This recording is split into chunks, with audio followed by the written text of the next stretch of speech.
রোববার আর্সেনালের বিপক্ষে খেলে ম্যানচেস্টার সিটি। ফুটবলারদের ক্লান্তি পুরোপুরি কাটার আগেই মঙ্গলবার আবারও মাঠে নামতে হয় সিটিজেনদের। লিগ কাপের ম্যাচে তাদের প্রতিপক্ষ ওয়াটফোর্ড। ঠাসা সূচিতে বিরক্ত পেপ গার্দিওলা এই ম্যাচে বিশ্রাম দেন মূল একাদশে থাকা ৯ ফুটবলারকে।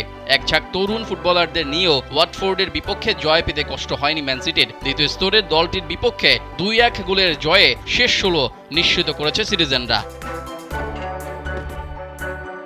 ম্যাচ জয়ের পর ম্যান সিটির কোচ পেপ গার্দিওলা জানান, ভবিষ্যতেও লিগ কাপে সেরা একাদশ খেলাবেন না তিনি। এই টুর্নামেন্টের জন্য শক্তি অপচয় করতে আগ্রহী নন সিটির এই মাস্টারমাইন্ড। আগের ম্যাচের একাদশে থাকা জেরেমি ডোকু ও কাইল ওয়াকারকে ওয়াটফোর্ডের বিপক্ষে খেলান গার্দিওলা। এলো ভিশন মুশকিল আসান অফার। যে কোনো ব্র্যান্ডের পুরনো ফ্রিজ নিয়ে চলে আসুন ভিশন শোরুমে আর নিয়ে যান নতুন ভিশন ফ্রিজ 20% পর্যন্ত ছাড়। ইনজুরির কারণে মৌসুম শেষ হয়ে যাওয়া রদ্রির পরিবর্তে একাদশে সুযোগ পান নিকো ও রাইলি। ১৬ বছর ২২৯ দিন বয়সী ক্যাডেন ব্র্যাথওয়েটের অভিষেকও হয়। ডোকু আর ম্যাথিউস নুনিজের গোলে জয় নিশ্চিত হয় ম্যান সিটির। ইংলিশ ক্লাবটির জার্সিতে ৩৪তম ম্যাচে প্রথম গোল পেলেন ব্রাজিলিয়ান তারকা নুনেজ।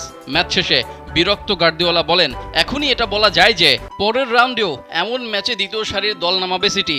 এটা একদম নিশ্চিত যে এরপর ম্যাচে সিটির এই দলটি শক্তির অপচয় করবে না।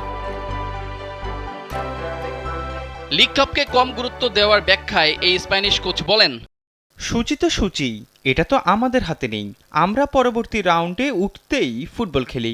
আমরা কখনোই কোনো টুর্নামেন্টকে হালকাভাবে নেই না। তবে ব্যাপারটা হলো ৫০ ঘন্টা আগেই একটা ম্যাচ খেললাম।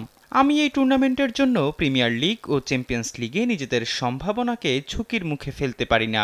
সিটিতে যোগ দেওয়ার পর ক্লাবটাকে এক প্রকার অপ্রতিরোধ্য করে ফেলেছেন গার্দিওলা। ইংলিশ প্রিমিয়ার লিগটাকে যেন নিজেদের সম্পত্তি বানিয়ে ফেলেছে এই ক্লাবটি।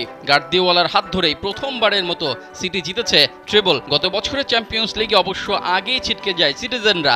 তবে এবার আবারও শিরোপা উদ্ধার করতে বদ্ধপরিকর গার্দিওলার শিষ্যরা। এদিকে লিগ কাপের অপর ম্যাচে জয় পেয়েছে চেলসি ও অ্যাস্টন ভিলা। স্ট্যামফোর্ড ব্রিজের ক্রিস্টোফার এনকুকুর হ্যাট্রিকে ক্লাব ব্যারোকে ৫-০ গোলে হারায় চেলসি। ব্লুজদের হয়ে অন্য গোল দুটির মধ্যে একটি আত্মঘাতী, অপরটি করেছেন পেদ্রো নেতো। রেজাউল করিম, কালবেলা।